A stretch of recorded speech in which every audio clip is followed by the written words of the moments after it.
আসসালামু আলাইকুম, ওয়েলকাম করছি চ্যানেলটি এবং সেই সাথে অন্যান্য ধর্মের যারা আছেন তাদেরকে মন থেকে অভিনন্দন জানাচ্ছি। খুব সুন্দর বাতাস এবং যে বাতাস বইতেছে সে বাতাসটা খুশিরই বাতাস সবার মনে। কারণটা হচ্ছে শান্ত কেন অশান্ত এবং পুরান চাল নাকি ভাতে পারে, দুইটাই one of the most favourite dialogue in Bangla cinema. যারা ওই সময় 80 দশকে বাংলা সিনেমা দেখছেন তারা এই ডায়লগ দুটার সাথে পরিচয়। কিন্তু না, আমি কোনো বাংলা সিনেমার ডায়লগ দিচ্ছি না। আজকে যে ডায়লগটা আপনাদের সামনে তুলে ধরলাম সেটা হচ্ছে বাংলাদেশ ক্রিকেট দলের ডায়লগ, যেখানে শুরুতে বাংলাদেশের এমনভাবে উইকেটগুলো যাওয়া শুরু করলো, আবারও ভয় ধরা দিছিল। আমার মনে হয় যারা রাগে ক্ষোভে তিক্ত বিরক্ত হয়ে বাংলাদেশ ক্রিকেটের খোঁজ খবর নেওয়াটাও বাদ দিয়ে দিছিলেন, না খেলা দেখা তো পরের কথা, তারাও মনে হয় স্কোরটা দেখতেছিলেন, অ্যাটলিস্ট স্কোরটা দেখতেছিলেন। কারণ আমি জানি ভালোবাসা যতই নষ্ট হয়ে যাক, ভালোবাসা যতই পুরাতন হয়ে যাক, মনের যে ভালোবাসা একবার জন্ম নেয় সে 10 বছর পর হলেও একটু হলেও জেগে ওঠে। তো বাংলাদেশ ক্রিকেট তো আমাদের ভালোবাসা, তাই না? এটা তো কখনো ছাড়তে পারবো না। তো সেইখানটায় বাংলাদেশ ক্রিকেট দলের প্রথম যখন 3টা উইকেট সদকা দিল, আপনাদের তো আমি আগেই বলছিলাম যে প্রথম 3টা উইকেট নিয়ে বাংলাদেশের কখনোই কোনো চিন্তা ভাবনা করবেন না, কারণ টপ অর্ডার হঠাৎ যদি কখনো কাজে দেয় তো দিল, না দিল তো ভাইয়া খোদা হাফেজ। এবং সেইখানটায় বাংলাদেশ ঠিক সেম কাজটাই করলো, তারা উইকেটগুলো সদকা দিয়ে দিল। খুব ভালো কথা, সদকা দিল। এরপরে চলে আসলো আমাদের মুশফিক ভাই এবং অশান্তর একটা মারাত্মক জুটি। এই জুটিতে বাংলাদেশ দলের মানে সর্বোচ্চ টেস্টে উইকেট জুটি, যেটা 4র্থ উইকেটে বাংলাদেশের আজকে হয়েছে। এবং সেইখানটায় শান্তর যে এত ভালো একটা ইনিংস, মুশফিক ভাইয়ের এত ভালো একটা ইনিংস, দুইজনের যে উচ্ছ্বাসটা দেখছেন, তারা মনে হয় বন্দি খাঁচা থেকে মুক্তি পাইছে। যেভাবে তারা লাফায় উঠছে, আপনি বিশ্বাস করবেন কি না করবেন, আপনি যদি শান্তর মনের ভিতরে ঢুকতে পারতেন, বা শান্তর যদি চেহারাটা ওই সময় সেঞ্চুরির পর দেখছেন, বা ক্রিক ইনফোতে শান্তর যে পিকগুলো আপলোড করা হয়েছে, আমার মনে হয় পিকগুলো হচ্ছে, মনে করেন একটা দেশের আমাদের যেমন 1971 সালে যুদ্ধ হয়েছে, এখন ইরান বা ইসরায়েলের যুদ্ধ হইতেছে, ফিলিস্তিনি ভাইদের উপর যে নির্যাতন চলতেছে, তাদের যদি যুদ্ধটা বন্ধ হইতো, তারা মনে হয় ঠিক এমনভাবেই হাসতো, এমন খোলা মনেই হাসতো। শান্ত মনে হয় ঠিক তেমন বন্দি একটা খাঁচা থেকে মুক্তি পেয়ে শান্ত যে লাভটা দিছে, মানে তার মন থেকে মনে হয় পুরো পাহাড় চলে গেছে। মুশফিক ভাই খুব অভিজ্ঞ মানুষ, সবাই মিডিয়া থেকে শুরু করে প্রত্যেকটা জায়গায় মুশফিককে বলা হইতেছে তুমি অবসরে যাও। মুশফিক বাধ্য হয়ে ওডিআই থেকে অবসর নিয়ে নিছে, এবং টেস্টটা ছিল একটু সম্বল, সেখানেও তিনি আশার আলো দেখতেছিল না। হঠাৎ করে আমি আমার আগের ভিডিওতে বলছিলাম, দেখবেন মুশফিক ভাই শ্রীলঙ্কা গিয়ে ভালো খেলবে, কারণ শ্রীলঙ্কার সাথে তার যে রেকর্ড, ষষ্ঠতম ব্যাটসম্যান হিসেবে তিনি অবস্থান করতেছে শ্রীলঙ্কার সাথে এতগুলা রেকর্ড ধরে রানের। এবং সেইখানটায় মুশফিক ভাইয়ের সেঞ্চুরির পর তার দিকে তাকায় মনে হয়েছে তিনি হাফ ছেড়ে বাঁচলো। পৃথিবীতে মনে হয় তিনি কত প্রকার একটা বোঝা নিয়েছিল, সেই বোঝার একটা জবাব তিনি দিয়ে দিল কোটিপ্রেমী ক্রিকেট বাঙালির কাছে। এবং তিনি বলে দিল বাংলাদেশ ক্রিকেট ফুরায় নাই, বাংলাদেশ ক্রিকেট থেকে যারা মুখ ফিরায় নিচ্ছেন তারা মুখ ফিরায় নিয়েন না, আপনাদের জন্য বাংলাদেশ ক্রিকেট আসবে, খারাপ সময় যাবে, ভালো সময় নিয়েও আসবে। তো সেইখানটায় বাংলাদেশ ক্রিকেটের টিমের যে একাদশটা ছিল, প্রথম একাদশটা দেখেই কিন্তু আমি একটু হতবাক হয়ে গেছি। আর মিরাজ ভাই নাই, আর মিরাজ ভাই এই কারণেই নাই, মিরাজ ছিল আসলে অসুস্থ, আর যার ফলে মিরাজকে কোয়ারেন্টাইনে রাখা হয়েছে। কারণ আপনারা জানেন ইতিমধ্যে করোনার প্রভাব আবারও শুরু হয়ে গেছে। যদি পারেন একটু সচেতন থাকেন, আপনাদের বাচ্চা কাচ্চা ছোটো ভাই বোন যারাই আছে, পরিবারের লোকজন থেকে অবশ্যই সচেতন থাকবেন। এবং বাংলাদেশ দলের এই একাদশ দেখে অনেকেই হয়তো ভাবতেছেন বোলার কোথায়, কোন বোলার, মাত্র 4টা বোলার দিয়েই কি বাংলাদেশ খেলবে?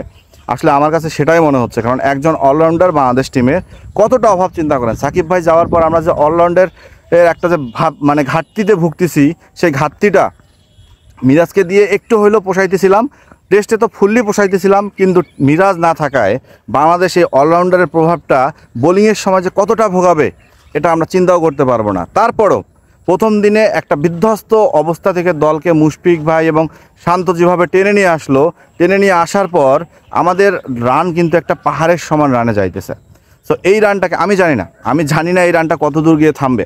তারপরে শুধু এটুকু বলতে চাই, বাংলাদেশ দলের কিন্তু একটা খারাপ অভ্যাস আছে, যেটা সবাই জানেন, যেটা সবাই বোঝেন। একবার জুটি ভেঙে গেলে পটপট করে একদম কুপকাত হয়ে যাবে, সব ব্যাটসম্যান ঝরে পড়বে। সো এই কাজটা যেন না হয়। শান্ত মুশফিক প্রয়োজন হলে ডাবল সেঞ্চুরি করুক গলের মাঠে, বাংলাদেশ ম্যাচ ড্র করুক, আমার জেতার দরকার নেই ভাই। তারপরেও এই জুটি যেন অ্যাটলিস্ট 400 রান পর্যন্ত বাংলাদেশের ক্রিজে থাকে, কারণ গল টেস্ট এমন একটা টেস্ট, এই পিচে প্রচুর রান হয়, এই পিচটা এমন একটা পিচ যেখানে ব্যাটসম্যানরা তাদের সমস্ত আশা ভরসা দিয়ে খেলে, এবং সেই আশা ভরসাটার জায়গায় যদি মুশফিক আর শান্ত 400 রানের একটা স্কোর দাঁড় করা দিয়ে জুটিটা ভাঙতে পারে।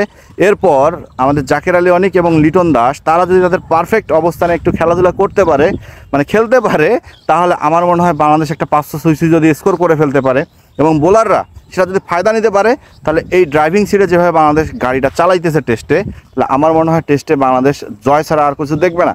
কিন্তু তারপরে যে 400+ রান হয়, তাহলে এই টেস্ট ড্রর দিকে চলে যাবে। কারণ গলফের যে মাঠ, এই মাঠে সবাই অন্ততপক্ষে ব্যাটিং ভালো করবে। আপনি দেখবেন আমাদের নাইমকে নেওয়া হয়েছে না, নাইমও খুব ভালো মানের একটা ব্যাটসম্যান, তিনিও খুব ভালো ব্যাটিং করবে, কারণ তিনি ট্রেন্ডার ব্যাটসম্যান। হয়তো হাসবেন কেন ভাই কথা বললো, কারণ আজকের যে উইকেট, এই উইকেটটা সম্পূর্ণ ব্যাটিং সহায়ক উইকেট, এবং এই উইকেটে যদি কেউ খারাপ খেলে তাহলে আমি মনে করবো তার ক্রিকেট খেলার দরকার নেই, তার ক্রিকেট খেলতেই হবে না। যেমন এনামুল হক বিজয়ের কথা একটু বলি, এই ছেলে একদম তাকে ঢাকা লিগে নিয়ে আসেন, এখন খেলতে নামাই দেন, তিনি নিশ্চিত সেঞ্চুরি অথবা 50। কিন্তু যখনই তাকে ন্যাশনাল টিমে নিয়ে যাওয়া হয়, তখন তার পায়ের নিচে মাটি খুঁজে পাওয়া যায় না, তিনি মনে হয় ছেড়ে দে মা কেঁদে বাসি। তিনি আজকেও ডাক মারছে, এরপরও কি এনামুল হক বিজয়কে নিয়ে আশা করবেন যে তাকে ন্যাশনাল টিমে ডাকেন, চান্স দেন? না, সময় আছে, তাকে 3টা টেস্টই বাংলাদেশ ক্রিকেট টিম, মানে 2টা টেস্ট আছে তো 2টা টেস্টই খেলাবে, 4টা ইনিংসে তিনি সময় পাবে। এই 4টা ইনিংসের মধ্যে তিনি যে আজকে যে সুযোগটা পাইলো প্রথম ইনিংসে, তার কি উচিত ছিল না একটা সেঞ্চুরি বা একটা 70+ ইনিংস খেলা? তার কি দায়িত্বশীল হওয়া উচিত ছিল না?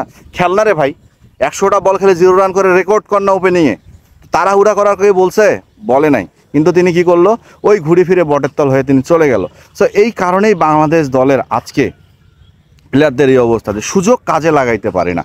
যদি সুযোগটা কাজে লাগাইতে পারতো, তাহলে আমার মনে হয় বাংলাদেশ দলের প্রত্যেকটা প্লেয়ারই অনেক ভালো মানের হইতো, যেখানে সাকিব তামিম মুশফিকের বিকল্প আমরা খুঁজতে পারতাম না, বা সাকিব তামিম মুশফিকের বিকল্প নিয়ে এত টপ শোতে গিয়ে আলোচনা করতে হইতো না।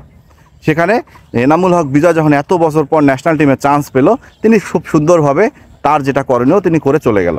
কিন্তু তিনি একবারও ভাবলো না যে আমার চান্স আমাকে কাজে লাগাইতে হবে, আমি ক্রিজে থাকবো, আমি বলকে খোসাবো না, ছাড়ে দিই, স্টাম্পের অফ স্টাম্পের অনেক বাইরের বল চলে যাচ্ছিল, ছেড়ে দিলে কিন্তু এনামুল হক বিজয় আজকে হইতো না। কিন্তু এই যে ক্রিকেট ফ্যানরা তাকে যে চায়, মিডিয়া যে তাকে চায়, তার যে আমরা ক্লাসিক ব্যাটিংটা আমরা পছন্দ করি, তিনি এই জিনিসটা বুঝবে না। তিনি এটা বুঝবে ঢাকা লিগে বাংলাদেশের ঘরোয়া ক্রিকেটে, তিনি আর ওই ন্যাশনাল টিমে এসে তার বাহাদুরি দেখাইতে পারবে না। তো সব মিলায় প্রথম দিন শেষে বাংলাদেশ একটা চমৎকার স্থানে আছে। এই স্থানটা যদি ধরে রাখতে পারে, এই রিদমটা যদি বাংলাদেশের ব্যাটসম্যানরা ধরে রাখতে পারে দ্বিতীয় দিনে গিয়ে, এবং দ্বিতীয় দিনে গিয়ে যদি বাংলাদেশ একটা 500 স্কোর করে তৃতীয় দিন যদি ব্যাটিংটা ছেড়ে দেয়, আমার মনে হয় এই টেস্ট চ্যাম্পিয়নশিপের প্রথম টেস্টটা জয় দিয়ে হলেও বাংলাদেশ শুরু করতে পারে। এবং এই টেস্টটা যদি বাংলাদেশ শুরু করে, তাহলে টেস্ট চ্যাম্পিয়নশিপে এবার তো সপ্তমে ছিলাম, তাহলে একটু ভালোর দিকে আমরা যাইতে পারি, কারণ আমাদের হোমেও কিন্তু অনেক ভালো ভালো সিরিজ আছে, এবং হোম অ্যাডভান্টেজের কথা আমরা ভুলে যাব না। এখন দ্বিতীয় ইনিংসে বাংলাদেশের ব্যাটাররা কেমন করে এবং সেইখান থেকে বাংলাদেশের বোলাররা কতটুকু যায়, সেটাই দেখার অপেক্ষায় ক্রিকেট প্রেমী হতাশা বাঙালিরা। সো আমাদের যারা দেখছেন, সাবস্ক্রাইব করতে ভুলবেন না।